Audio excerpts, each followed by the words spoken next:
Saudações, meus queridos! Dando continuidade à série de análise das revoltas, hoje vamos analisar uma mais democrática, que é a dos Estados Unidos. E põe democracia nisso, pois tem 4 civilizações que têm essa revolta disponível, e óbvio nós vamos analisar todas elas e ver se todas têm um impacto semelhante. Mas lógico, antes de mais nada, vamos ver o que a revolta faz. Como toda revolta, os aldeões viram revolucionários, e aqui é importante que você tenha as melhorias certas para melhor efeito. E também ganha um forte que tanto ele quanto os próximos vão te dar 2 metralhadoras de graça. Eu garanto para vocês, esse forte no começo da revolução faz uma diferença. Quando compara com as outras revoluções, você ganhar quase 100 soldados e já poder assegurar uma área te dá uma ótima vantagem militar. Agora, essa melhoria de vida para metralhadora, ela existe, né? Olha bem, mesmo 25% de vida sendo um bom buff, a vida total ainda fica baixa. Ou seja, se chegarem nela já era, vai perder. Não adianta, 2 de graça para cada forte ainda é o melhor bônus para ela. Mas vamos ver os muitos baralhos possíveis e se eles podem melhorar a situação aqui. Aqui eu vou usar um baralho de exemplo, contendo cartas importantes apenas, já que o teu estilo de jogo pode preferir outro tipo de combinação. Mas, para a revolta americana, as cartas importantes são essas aqui, divididas por nação. As cartas com contorno verde são obrigatórias para que a revolta tenha um bom efeito. E as amarelas não são obrigatórias, mas ajudam bastante a melhorar a situação. Uma pequena nota aqui para os britânicos, que como vocês podem ver tem muita carta verde, mas isso é porque eles podem melhorar tanto a infantaria a um nível alto quanto a cavalaria. Mas você pode melhorar um sem melhorar o outro e ainda ter uma revolta forte. Mas se tiver que escolher um, eu sugiro a cavalaria pelos cowboys. Na seção de unidade eu vou falar mais sobre eles. E já que os Estados Unidos já começam com fortes, atenção para a carta de edificações que vão fazer uma grande diferença. Mais uma vez eu vou falar sobre eles na seção de unidades. E também busque sempre ter essa carta aqui, refrigeração. Já que tanto o revolucionário quanto o cowboy custam comida, é bom garantir uma boa coleta antes da revolta. E depois da revolta, independente da nação, o teu baralho vira esse aqui. E também em verde as cartas importantes que você vai precisar, sendo aldeões por primeiro, quase sempre, e depois habilitar os cowboys. O cowboy praticamente define o jogo, mas atenção para essa carta nativa aqui também. O fato de você ter acesso a 4 nativos variados dá uma vantagem bem interessante. E eu falei tanto em unidade que vamos dar uma olhadinha nelas agora. E aqui, para firmar o conhecimento, vamos lembrar como um exército de revolta funciona. Você tem uma unidade bucha de canhão, que quase sempre são os revolucionários, e também uma unidade peso pesado, que é a unidade que dá força ao exército revolucionário. E os Estados Unidos têm uma boa força com as 2 opções. Mas vamos começar falando da unidade que você sempre ganha, o revolucionário. E como dá pra ver, seco ele é meio padrãozinho, mas cada nação pode crescer ele até esses valores aqui. Como eles mantêm os mesmos bônus, eu não vou falar muito, mas diferente do mosqueteiro, o revolucionário tem bônus no ataque à distância e diferente do Brasil da última análise, aqui todos custam 100 de comida. O destaque aqui vai pro britânico, por causa dessa vida, olha só, 290. É quase um mosqueteiro com upgrades. Ainda que pague com a velocidade, ainda fica mais rápido que o mosqueteiro normal, e tem pelo menos 3 cartas obrigatórias para ficar dessa forma. A França não tem nenhum bônus de vida para infantaria pesada, o que deixa o revolucionário frágil demais, mesmo para uma unidade bucha de canhão. Mas pelo menos tem um melhor ataque pelo preço de 2 cartas. A Suécia e a Holanda têm praticamente o mesmo revolucionário, com a diferença que a Holanda precisa da carta de arsenal, e a Suécia já tem naturalmente isso. Como dá pra ver, o revolucionário é bem consistente em todas as revoltas. Agora, quando a gente fala em peso pesado, são poucos que atendem tão bem a definição quanto o cowboy. Apesar da versão seca dele não ser nada especial, A escala para essas unidades sempre me surpreende. Mesmo sem cartas adicionais, já seria uma unidade forte, só com as melhorias padrão.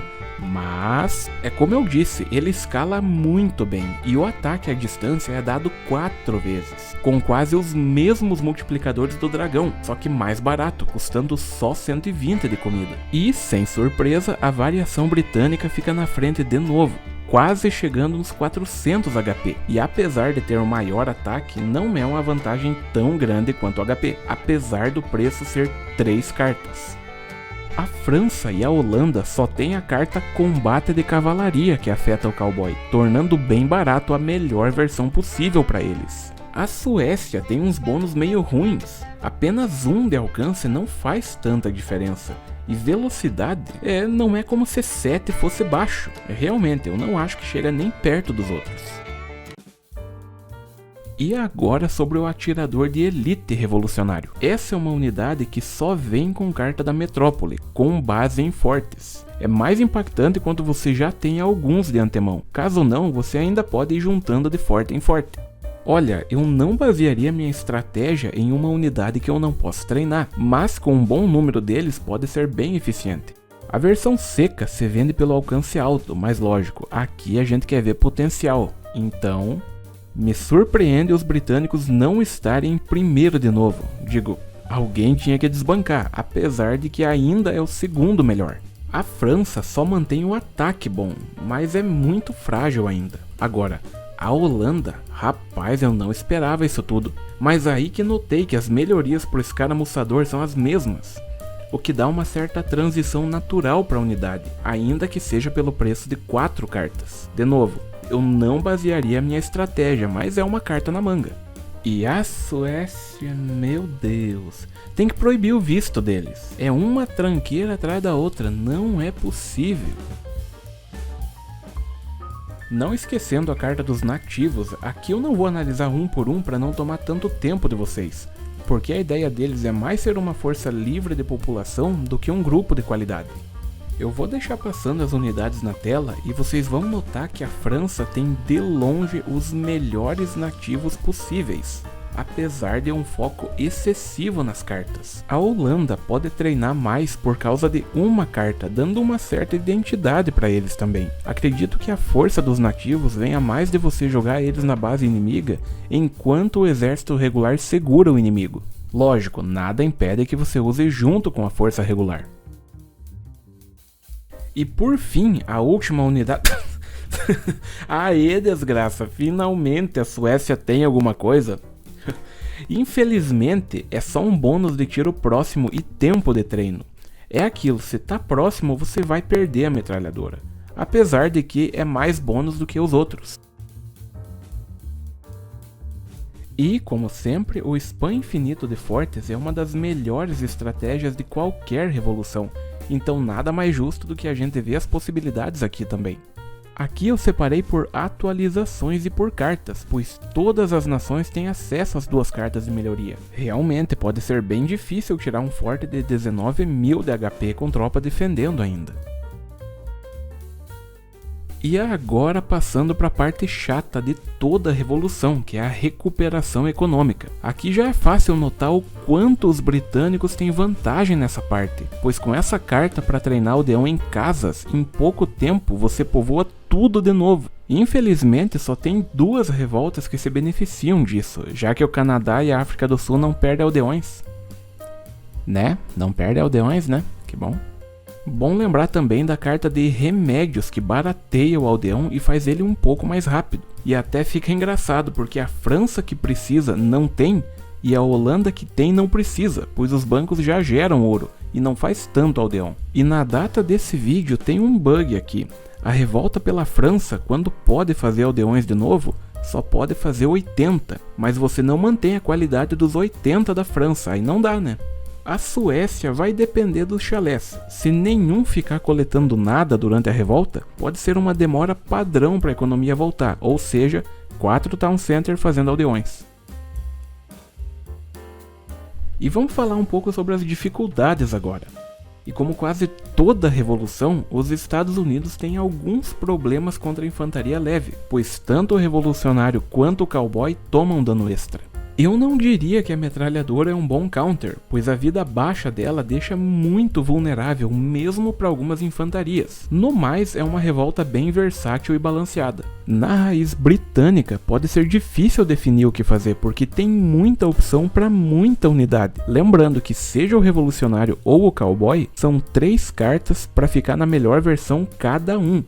Fora as cartas de auxílio, então pode ser uma revolta bem cara para eles. E do lado da França, apesar de ter os melhores nativos do jogo, você vai precisar de 3 cartas para nativos no mínimo, e 2 delas só melhoram nativos, ou seja, podem ser inúteis até a revolta. Fora a pior recuperação econômica do jogo, quase obrigando os cowboys a coletarem de ovelhas. E a Holanda é extremamente segura, simples e barata, pois você não precisa de muitas cartas para ter um impacto no jogo, tendo uma força razoável com todas as unidades e uma geração automática de ouro que recupera fácil da revolta. Pode ser a melhor, hein?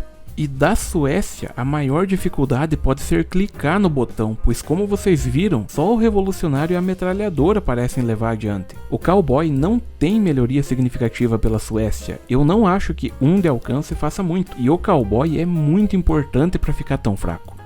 Mas é isso, na dúvida, invista nos Estados Unidos, pois esse dólar é garantido. E é isso aí, meus queridos, chegamos ao fim de mais uma análise de revolta nesse humilde canal. Eu agradeço pela tua atenção e paciência. Se curtiu, deixa aquele joinha, por favor, meu querido, me ajuda muito. Se inscreva aí também. E até a próxima. Valeu!